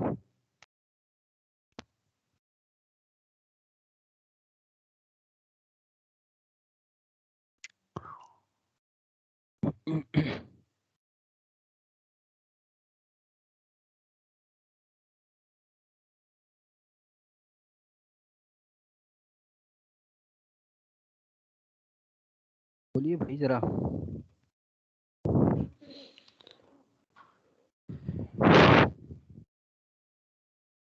रिएक्शन की इंथैल्पी दी गई है, तो रिएक्शन की एंट्रोपी निकाल लीजिए। कैसे निकालेंगे एंट्रोपी? प्रोडक्ट माइनस रिएक्टेंट, जैसे करते थे, है कि नहीं? तो XY3 का है 50, ये आ जाएगा 50 माइनस X2 का है कितना 60, तो 60 का आधा 30 प्लस Y2 का है 40, 40 का आधा 20 60, ये आएगा। और ये आ जाएगा 50 माइनस 40। बोलिएगा जरा, बताइएगा, समझ में आ रही है बात? ठीक है, ये डेल्टा एस आ गया सिस्टम का। बोलिए भाई, किसी का आया कि नहीं आया? Yes sir. सर 750 कौन सा आंसर आया? कुछ आया answer? 750 option D. Option B आया, डी। डी आया। ओके, किसी का ए भी आया है, 750 भी आया है, किसी का 750 भी आया है। देखिएगा जरा। सो रिएक्शन का डेल्टा एस तो निकाल लिया आपने, डेल्टा एच दिया गया है। तो अगर रिएक्शन स्पॉन्टेनियस होना है तो delta ji should be negative. Delta G negative होने का क्या मतलब है? Delta H minus T delta S should be less than 0। Delta H की वैल्यू कितनी है? माइनस 30 किलो जूल, यानी कि माइनस 30,000 माइनस टी निकालना है, और डेल्टा एस की वैल्यू है minus 40। This should be less than 0। 30,000 को उधर भेज दीजिए, ये आ जाएगा प्लस, यानी कि 40t should be less then 30,000। तो t should be less then 30,000 बटा 40 आएगा। ये कट गया, ये कितना आ गया? 4 सत्ते 28, 4 पच्चे 20। t should be less then 450 kelvin. बताइएगा जरा, t should be less then 750 kelvin. 750 से कम होना चाहिए, 750 नहीं होना चाहिए। तो A is not an answer. आपने इक्वल वाली कंडीशन लगा दी है, सॉल्व कर दिया है बेटा, लेकिन थोड़ा सा कॉन्सेप्ट लगाना है। समझ में आ रही है बात? आ रहा है कि नहीं? हाँ सर। ठीक है, तो टेम्परेचर हाँ। Should be less then 750। 750 से कम एक ही टेम्परेचर है, एंड दैट इज 600, यानी कि reaction is 600 spontaneous at temperature 600 kelvin. बताइएगा, बात समझ में आई? बात समझ में आई कि नहीं आई? Yes sir. सबको आ गया? सबको आया कि नहीं आया? हाँ सर। चलिए आगे बढ़ते हैं। तो ये तो आपने देख लिया। अब जैसे आपने रिएक्शन की एंथैल्पी निकाली थी, रिएक्शन की एंट्रोपी निकाली थी, वैसे किसी रिएक्शन के लिए हम गिब्स फ्री एनर्जी निकालेंगे। और बड़ा ही सिंपल सा काम है, वही काम है जो कि आपने पहले भी किया है, प्रोडक्ट की Gibbs free energy minus reactant की गिब्स फ्री एनर्जी। ठीक है, तो लिख लेते हैं जरा स्टैंडर्ड। अच्छा, स्टैंडर्ड का क्या मतलब है? स्टैंडर्ड का मतलब तो समझते ही होंगे आप लोग। स्टैंडर्ड कंडीशन में 1 मोल के लिए स्टैंडर्ड कंडीशन क्या होती है? थर्मोडायनेमिक्स में हमेशा स्टैंडर्ड कंडीशन में प्रेशर 1 बार लेते हैं और टेम्परेचर 298 केल्विन, यानी कि 25 केल्विन, 25 डिग्री सेंटीग्रेड, यानी कि 298 केल्विन। ठीक है, यानी कि लिख लेते हैं standard gives free energy of reaction. ठीक है, डेल्टा जी आर नॉट, बोलिएगा जरा, standard gives free energy of reaction.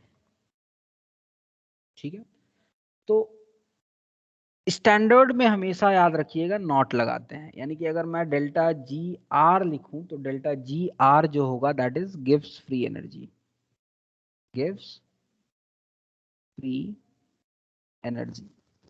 और डेल्टा जी आर नॉट लिखूं तो इसका मतलब होगा स्टैंडर्ड गिव्स फ्री एनर्जी, बोलिएगा।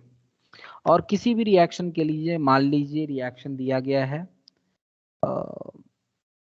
कुछ भी ए गिव बी दिया गया है, मान लीजिए number of moles of reactant है, ये number of moles of product है।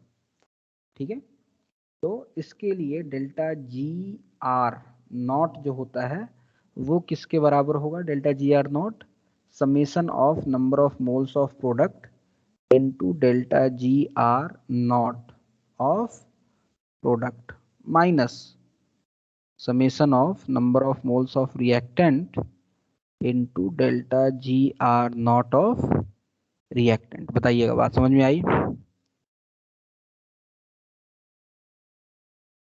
बताइएगा, ठीक है, बोलिए जरा। Yes sir. ठीक है, चलिए आगे बढ़ते हैं। एक चीज हमेशा याद रखिएगा कि जैसे कि आपने पढ़ा था इंथैल्पी ऑफ फॉर्मेशन के लिए कि standard enthalpy of formation for any compound in their standard state, any species in their standard state। ठीक है, प्योर स्टेट और स्टैंडर्ड स्टेट में इंथैल्पी ऑफ फॉर्मेशन आपने क्या पढ़ा था? 0 होता है ना। ऐसे ही स्टैंडर्ड स्टेट में और प्योर, स्टैंडर्ड स्टेट मतलब प्योर स्टेट आ गया, वो स्टैंडर्ड मतलब प्योर, कोई कंपाउंड है तो दैट इज नॉट प्योर। ठीक है, तो for an element in its standard state, उनके स्टैंडर्ड स्टेट में इंथैल्पी ऑफ फॉर्मेशन क्या होता है? 0 होता है। ये चीज याद रखिएगा, ठीक है। जैसे फॉर एग्जाम्पल की बात करूं मैं तो O2 अगर गैस में है, N2 गैस में है, ब्रोमीन लिक्विड में है, मर्क्यूरी लिक्विड में है, ठीक है, आयोडीन सॉलिड में है, इन सब की इंथैल्पी ऑफ फॉर्मेशन क्या हो जाएगी? इंथैल्पी ऑफ फॉर्मेशन भी 0 होगी और gives free energy, standard gives free energy of formation भी किसके बराबर होगी? 0 के बराबर होगी। बताइएगा, बात समझ में आई? ठीक है, एक छोटा सा इस पे क्वेश्चन कर लीजिए। एक छोटा सा क्वेश्चन दिया गया है, carbon monoxide gas plus water gas give CO2 gas plus hydrogen gas, और इसके लिए डेल्टा जी एफ नॉट दिया गया है, किसका? CO का, वाटर का, गैस में है, CO भी गैस में है और CO2 भी गैस में है। सबके लिए डेल्टा GF नॉट दिया गया है -40, -220, -40। पूछ रहा है calculate delta G not R, ये पूछ रहा है। जरा बता दीजिए जल्दी से क्या होगा, जल्दी से बता दीजिए।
बताइए भाई, इतना तो टाइम नहीं लगना चाहिए था। जोड़ना घटाना है इस रिएक्शन को करने के लिए। क्या होगा? H2 का 0 हो जाएगा, CO2 के लिए है -40, माइनस CO का है -40 और इसका है -220। बोलिएगा, यही होगा ना डेल्टा जी? -40 प्लस क्या 260, ये आ जाएगा 220। बोलिएगा,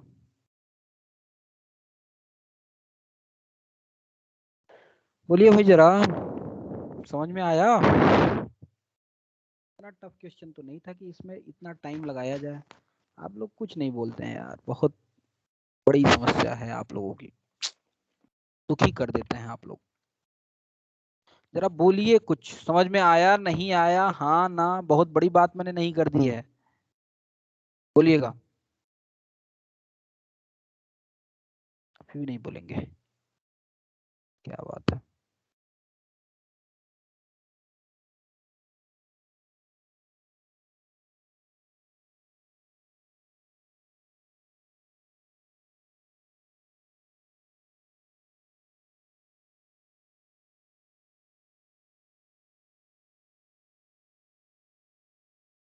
चाल के ओम हाँ सर। हुआ था? हाँ सर। ठीक है। वैष्णवी हो गया था? हाँ सर। तो बोलते क्यों नहीं है भाई? बोलते क्यों नहीं है? सूरज यस सर। हो गया था कि नहीं हुआ था? यस सर, हो गया। बोलना चाहिए था बेटा। क्यों नहीं बोलते?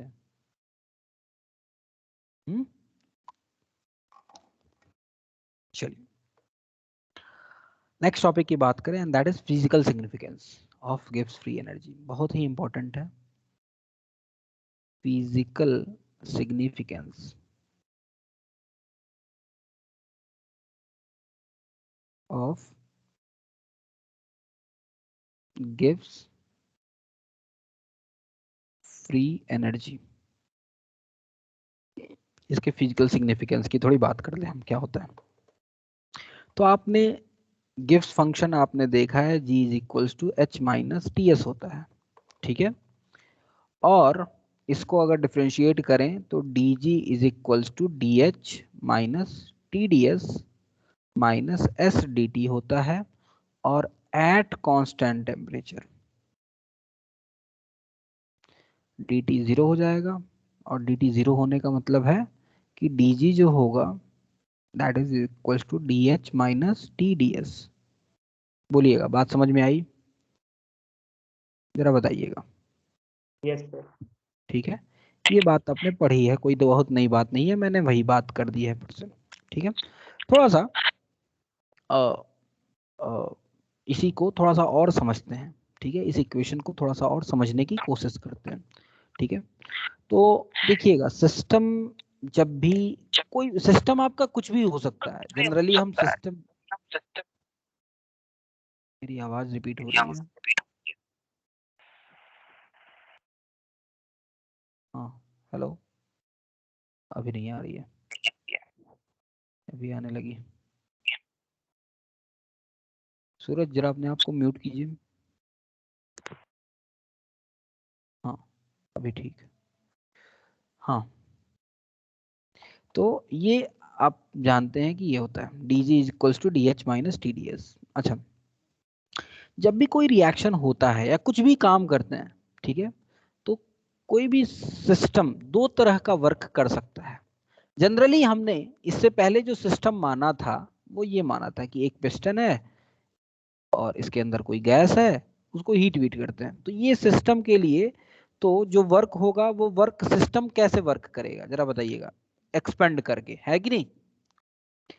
इस वर्क को हम पीवी वर्क कहते हैं। पहले भी मैंने बताया था आपको, this work is known as PV work.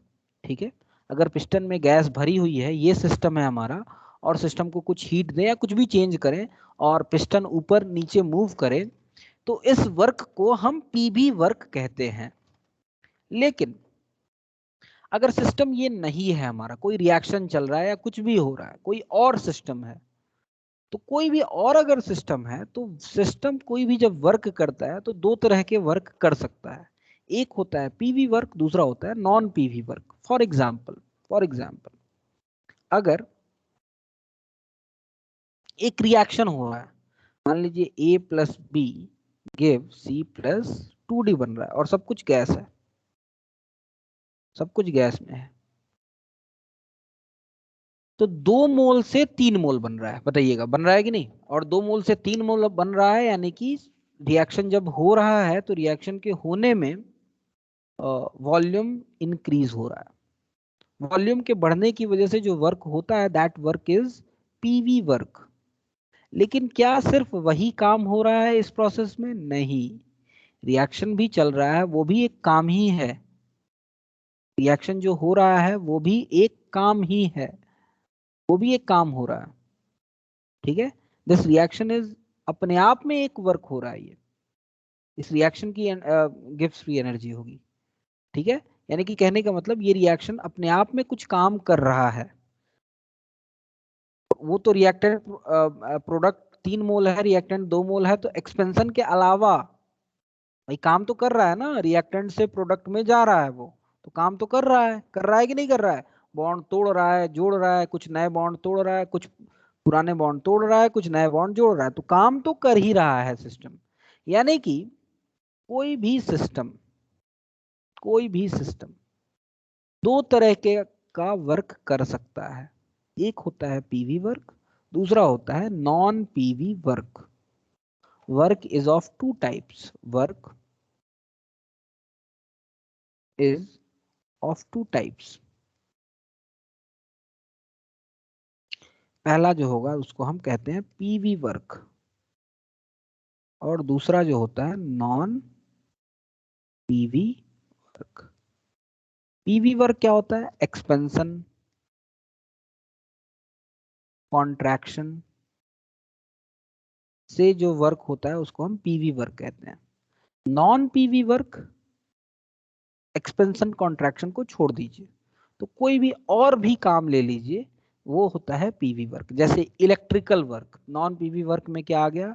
Electrical work. आप सर्किट में वायर दौड़ रहा है तो काम तो चल ही रहा है, भले ही रिएक्शन ना हो रहा हो, पीवी वर्क ना हो रहा हो, एक्सपेंशन कॉन्ट्रैक्शन नहीं हो रहा है, फिर भी काम हो रहा है। ऐसे वर्क को हम कहते हैं नॉन पीवी वर्क, यानी कि इलेक्ट्रिकल वर्क। इलेक्ट्रिकल वर्क ले लीजिए, वर्क अंडर ग्रेविटी की बात कर लें हम, ग्रेविटी में कुछ काम कर रहे हैं, वर्क अंडर, कुछ चीज को उठा रहे हैं, नीचे ले जा रहे हैं, वो भी एक तरह का वर्क ही है, that is work under gravity. बात समझ में आ रही है? या फिर और कोई भी वर्क ले लीजिए आप, मस्कुलर वर्क ले लीजिए, कोई भी आप अपने हाथ से कुछ काम कर रहे हैं, that is muscular work, that is again a non PV work.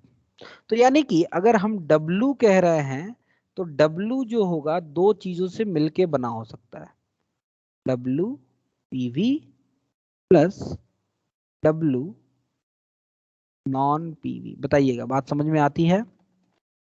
बोलिएगा। और अगर ऐसी बात है तो जरा हम इस इक्वेशन को फिर से करते हैं। तो अकॉर्डिंग टू फर्स्ट लॉ में हिसाब से, अब फर्स्ट लॉ को थोड़ा सा बदल रहा हूं। अब तक फर्स्ट लॉ हमारा क्या था, du बराबर dq प्लस dw। अब मैं लिख रहा हूं dq plus dw pv plus dw non PV. लिख सकता हूं? बताइएगा, लिख सकता हूं कि नहीं? और W DW PV वर्क को हम माइनस PDV लिखते हैं, तो माइनस PDV लिख दें और उसको इधर भेज दें, तो DU प्लस PDV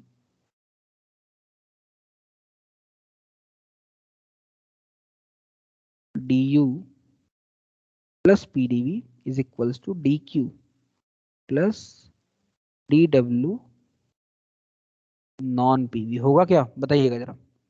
और DU प्लस PDV को हम DH लिख सकते हैं, यानी कि DH बराबर DQ plus DW non PV work. बताइएगा जरा, बात समझ में आती है? ठीक है। अच्छा, हमने फॉर अ रिवर्सिबल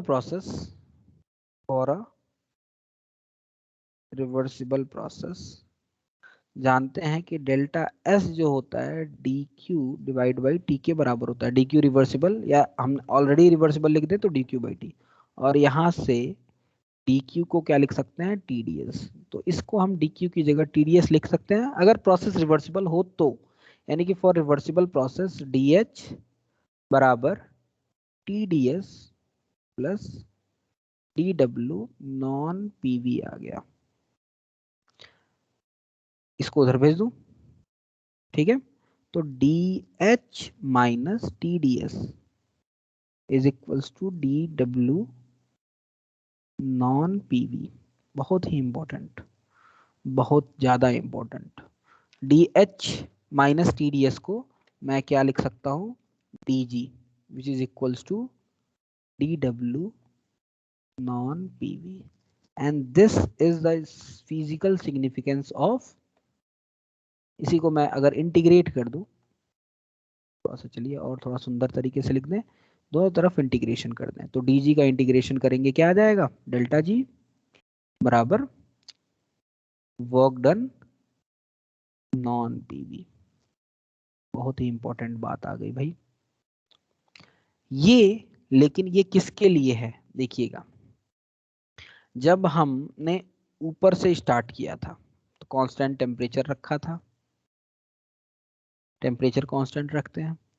अच्छा, और रिवर्सिबल प्रोसेस की बात की थी यहाँ पे, है ना? और जब यहाँ पे जब इसको जब ये लिखते हैं, सॉरी इसको नहीं,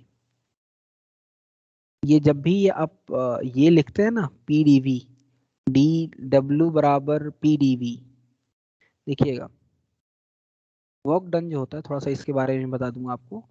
वर्क डन जो होता है PV होता है, P इंटू V। DW जो होता है PDV प्लस VDP ये होता है। लेकिन जनरली कोई भी प्रोसेस कराते हैं तो प्रेशर कांस्टेंट रहता है, इसलिए इसको जीरो कर देते हैं, और इसीलिए DW को आप लिखते हैं PDV, नेगेटिव में लिखते हैं क्योंकि साइन नेगेटिव होता है वो कन्वेंशन के हिसाब से। यानी कि ये जब DW बराबर जब PDV जब आप कहते हैं तो उसका मतलब प्रेशर कांस्टेंट है, और अगर प्रेशर कांस्टेंट नहीं है तो प्रेशर को आप वॉल्यूम का एक फंक्शन मानते हैं और उसको रख देते हैं आप, ठीक है? यानी कि आप जब ये लिख रहे हैं dW प्लस PdV, यानी कि यहाँ पे प्रेशर कांस्टेंट है, यानी कि टेम्परेचर कांस्टेंट है, प्रेशर कांस्टेंट है और रिवर्सिबल प्रोसेस है। यानी कि ये जो आप नीचे ये जो बात कही है आपने, ये जो बात कही है at constant delta G at constant temperature and pressure and for reversible process, not for not non-reversible process, for reversible process, process reversible है अगर, तो डेल्टा जी की value non PV work done के बराबर होता है, और यही हमारे लिए एक यूजफुल वर्क होता है। दिस इज यूजफुल वर्क, इसको हम कहते हैं यूजफुल वर्क। यूजफुल वर्क क्यों भाई? पीवी जो वर्क हो रहा है वो हमारे लिए काफी यूजफुल नहीं है, काफी यूजफुल नहीं है, ठीक है, उससे हम कुछ काम नहीं कर रहे हैं। कुछ काम कैसे होता है? जब इलेक्ट्रिकल वर्क होता है, कुछ और भी चीजें होती हैं, तो वो हमारे लिए यूजफुल होता है। तो डेल्टा जी जो है वो नॉन पीवी वर्क के बारे में बताता है। This is very much important, जो कि यूजफुल वर्क है, अवेलेबल वर्क है या अवेलेबल एनर्जी है जिससे कि कोई काम हो रहा है, and that's why it is known as free energy. एक बात और आपको यहीं पे समझाने की कोशिश करूं, देखिएगा, डी जी या delta G is equals to, आप लिखते हैं delta H minus T delta S. Delta H मतलब कोई भी काम हो रहा है, कोई भी रिएक्शन हो रहा है, कोई भी प्रोसेस कर रहे हैं, तो उसमें कितनी एंथैल्पी, कितनी एनर्जी आपने दी, टोटल कितनी एनर्जी दी या टोटल एनर्जी कितनी रिलीज हुई। लेकिन क्या वो टोटल एनर्जी वर्क में कन्वर्ट होती है यूजफुल वर्क में? नहीं, ये टोटल एनर्जी है। टोटल एनर्जी में से आप अनअवेलेबल एनर्जी TDS, अभी आपने क्यों लिखा था unavailable energy, this is unavailable energy, unavailable energy. Total energy में से अगर आप अनअवेलेबल एनर्जी को घटा देते हैं, then you will get what? Available energy या फ्री एनर्जी। मतलब TDS जो होता है आपका, दैट इज अनअवेलेबल एनर्जी। यहां से एक और बड़ी बात समझ में आ रही है आपको कि TDS जो होता है वो अनअवेलेबल एनर्जी होती है, it is not available. TDS is the unavailable energy. और यहाँ से एक और बात हम कहते हैं, बहुत ही इंपॉर्टेंट बात कहते हैं, बहुत ही इंपॉर्टेंट बात कहते हैं यहाँ से, और वो ये है कि entropy is the measure of unavailable energy. Entropy में अगर टेम्परेचर से मल्टीप्लाई कर दे तो जो आता है that is known as unavailable energy. तो यानी कि entropy is the measure of unavailable energy. Is it clear? बात समझ में आई?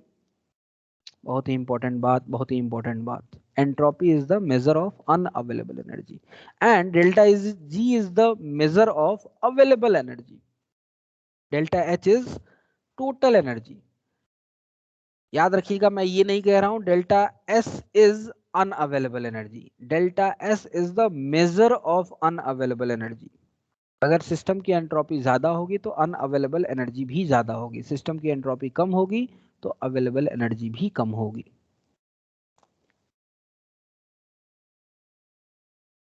ठीक है, आई होप बात को समझ में आ रहा है, समझ में आ रही है बात आपको। यहां से एक छोटी सी कंडीशन मिलती है, आपने अभी निकाला कि डेल्टा जी जो है, थोड़ा सा लास्ट में बस बात को करके खत्म करता हूं। डेल्टा जी आपने अभी कहा वर्क डन जो होता है नॉन पीवी वर्क डन होता है, नॉन पीवी। यहां से दो कंडीशन निकल के आती है कि आपका डेल्टा जी पॉजिटिव हो सकता है, डेल्टा जी नेगेटिव हो सकता है। डेल्टा जी नेगेटिव, इसका मतलब वर्क डन सिस्टम कर रहा है, सिस्टम वर्क डन कर रहा है, तो डेल्टा जी क्या होगा? नेगेटिव होगा। सिस्टम वर्क कर रहा है तो वो प्रोसेस स्पॉन्टेनियस होगा।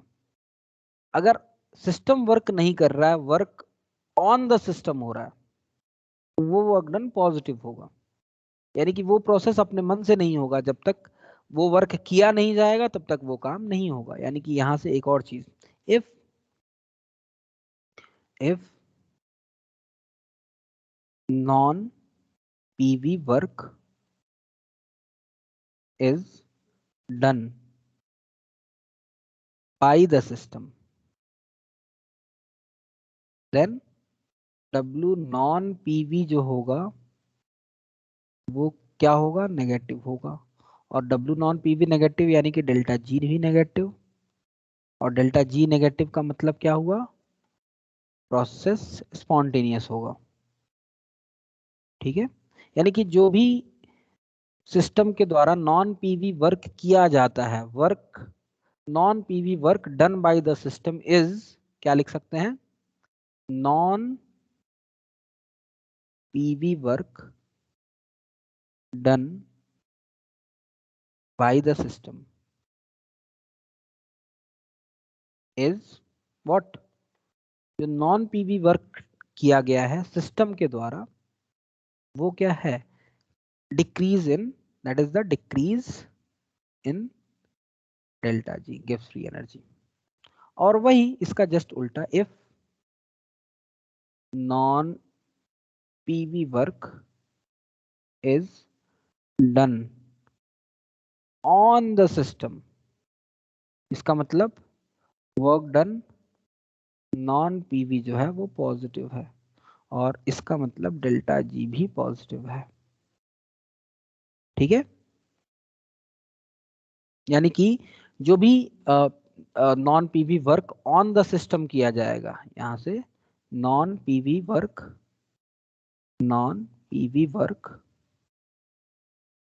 Done on the system